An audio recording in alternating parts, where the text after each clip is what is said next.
Bem-vindos a mais um resumo semanal do Contraprova. Nos últimos dias analisamos 8 trabalhos muito diferentes. Houve economia, futebol, política, saúde, história, jornalismo regional e até um mergulho num dos maiores escândalos internacionais da Guerra Fria que passou por Portugal. Começamos. Na segunda-feira, olhamos para um artigo do Jornal de Notícias que garantia que os portugueses compram 146 carros de luxo por dia. A conta até estava certa. O problema era aquilo que estava a ser contado. O jornal somou matrículas de Ferrari, Bentley e Lamborghini a de marcas como Mercedes, BMW, Audi ou Volvo e apresentou tudo como sendo carros de luxo. O resultado foi uma conclusão enganadora. Nem todos os automóveis de marcas premium pertencem ao segmento luxo e, por isso, a própria premissa da notícia acabava por misturar conceitos diferentes. Ainda nesse dia, regressamos ao Mundial de Futebol. A SIC Verifica escreveu que o cartão vermelho mostrado ao jogador norte-americano Florin Balogun tinha sido anulado, comparando o caso ao do brasileiro Garrincha em 1962. Fomos confirmar e percebemos que, juridicamente, a FIFA não anulou cartão nenhum.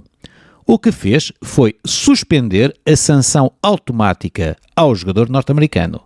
Além disso, em 1962, nem sequer existiam cartões vermelhos, que só apareceram nos Mundiais a partir de 1970, no México.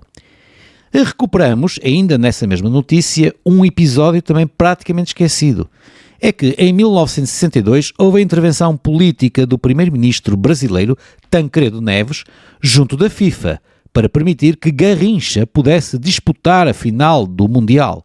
Algo à semelhança, afinal, do que agora fez o presidente Donald Trump. Já na terça-feira, viajamos até Espanha.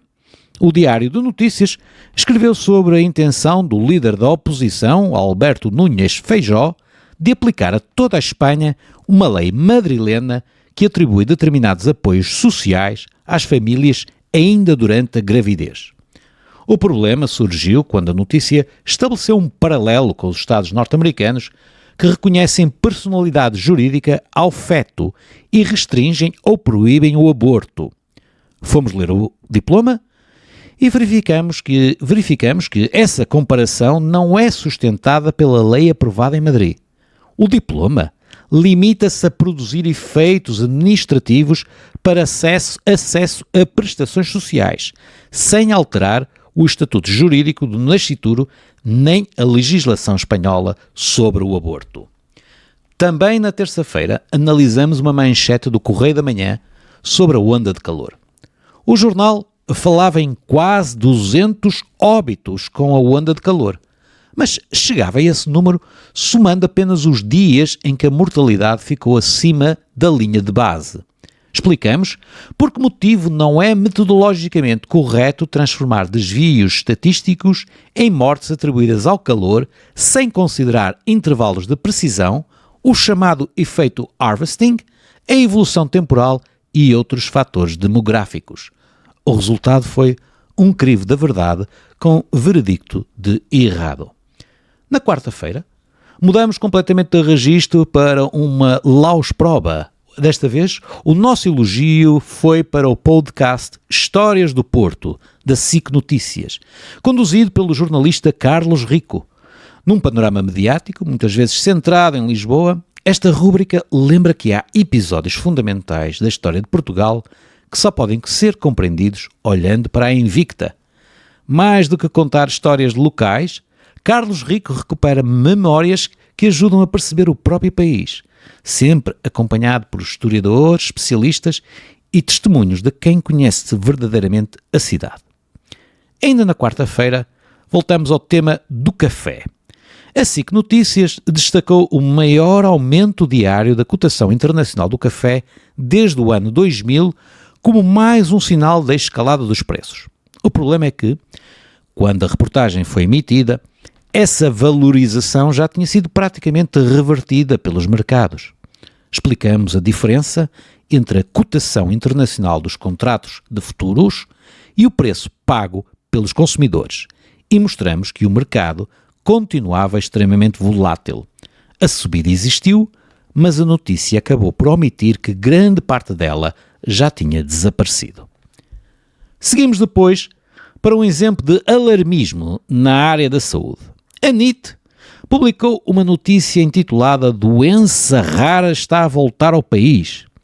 O artigo partia do caso de um único doente com epiglotite aguda para sugerir um regresso da doença a nível nacional. O problema é que não apresentava séries temporais, dados oficiais, números da Direção-Geral de Saúde, sem qualquer evidência epidemiológica que sustentasse essa conclusão.